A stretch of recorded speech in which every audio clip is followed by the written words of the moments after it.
and they look like the best team in the National Football League. They just do. I mean, defensively, like I said last week, you got 99 and you got 5. 5 figure out where to go, who you're going to cover. Great scheme, by the way, with Raheem Morris believing in Jalen Ramsey, moving him inside on certain downs and distance, having him play the left side, the right side, or just a pure shutdown corner. We saw his ability yesterday, and we've been knowing about him since Florida State Jacksonville.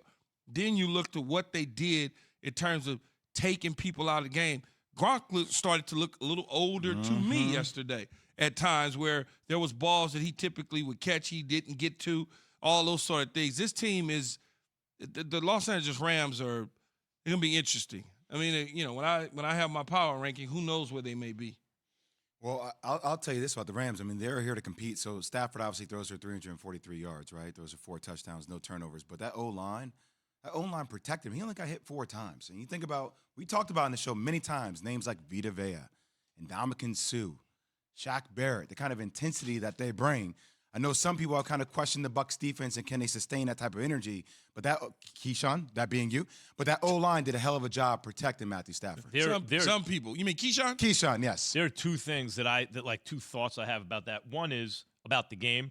McVay looked at Goff and said, I need more. Pushed his chips to the middle of the table, brings in Stafford. It's kind of like Shanahan, and these are offensive minds that, Key, I know you respect, as opposed to like just brand names, right? Like they actually have achieved some results. Shanahan is looking at Jimmy G going, I'd like some more, but Jimmy G can play. Let's bring in Trey Lance and develop him over time. McVay brought in a guy ready to win now. That's the first thing. Like they're in kind of similar situations, but one guy went for the veteran quarterback, and it looks like they're going to compete for a Super Bowl this year. Shanahan kicked the tires on Matthew Stafford as well. Yeah. But in the end, the relationship with the front office in Detroit was what got them the deal. Because remember, the general manager in Detroit left the Rams. He was He was a Rams pro personnel college scouting guy. And then he went to be the GM of the Rams. The GM of the Lions. So that was an easy conversation to have with Les Snead. The funny thing is that Sean McVay was right all along through 3 weeks about Jared Goff. And he probably, through the next 14 weeks, probably will be right as well about Jared Goff. Now, what, 9, 10 straight games where Goff hasn't won? Without Sean McVay as a coach. The other thing I was thinking watching Deshaun Jackson is, I wish I had a crystal ball. When you take a guy's career, so funny. When is he going to be hurt? When is he going to be healthy? Because that's the whole thing, right? But the thing is with Jack, I was sitting here thinking when they showed the highlights earlier, I was just thinking to myself, because I know Jack from the crib, is that all they got to do with him is run him vertical. Don't try anything else with him. Take the top off. Because when you try other things with him, that's when he gets hurt. Right. Let him run a screen. Deep balls. That's it. That's all Jack. But he can still do that. Let Jack be the track meet. Right. That's all you need him to be. You have him to take the lid off the defense, and that's it. That's it. Yeah. If he's open, throw it to him, which a lot of times he's going to be open. Okay, I wanted to ask you, with Cooper Kupp, right? Like, it seems like the first 4 seasons he was a guy that can only win from the slot position. What have they been doing different? What differently have you seen from him? It's Sean McVay's ability to move him around. When you look at what Sean does, is his splits changes where he essentially is lining up outside, but he's in the slot.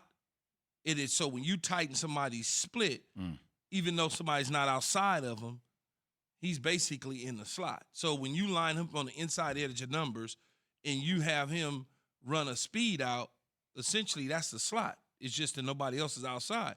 The defenses have got to recognize his splits and things of that nature. But Cooper Kupp is ridiculous, though. Obviously, I've been watching him since his rookie season, being in L.A. and all. Dude is just, like, he's legit. Like, he's legit, like, one of the top receivers in the National Football League. He'll never get those accolades because he was drafted from a certain school. He gets pushed down. He's seen more of a second, third type receiver. Because, and Robert Woods is on the team. Those guys are going to get touches. They don't pay him like that. They don't pay him. When the money tells you a lot about what they think about the particular player. Is he a $20 million receiver? In my opinion, yes. But they're never going to give him $20 million. And I think also guys on winning teams who are winning type players, and you bring up Kupp. I'll take him all day long. Robert Woods too. They're not as concerned about what the numbers look like as they are about winning. I mean, everyone wants numbers, everyone wants to get paid, but those are the kind of players you want on your team. Kupp, Woods, the kind of receivers that this team has. It fits exactly what the Rams want, right? And he's they're as productive as any receivers in the National Football League. But the snack, crackle, pop flash isn't there because the snack, crackle, pop flash is on 2 people or 4 people. You know the 4 people it's on? Into the present-day NFL for the Rams. Yeah. It's on Matthew Stafford, Aaron Donald, Jalen Ramsey, and who's 4? It's the head coach. And McVay. That's the 4. That's where all the shine goes.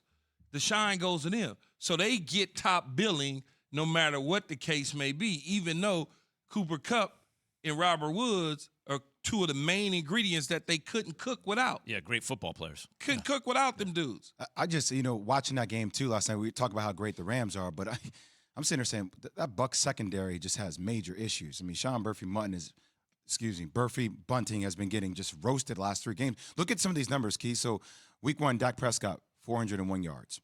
Week 2, Matt Ryan, 300 yards. Week 3, Matthew Stafford, 343 yards. All these guys are throwing for 2 TDs or more. It's been so it's 350 yards and 2 touchdowns minimum. The Bucs defense relies on a lot of pressure, and when you can't bring that pressure and it's blocked up clean, your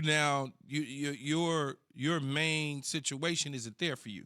So when Todd Bowles likes to come with the heat, the pressure, play man-to-man back there, and you get torched by doing it, you don't get a chance to do all the exotic things. So that takes your game plan away when you run up against people like Sean McVay and the Rams.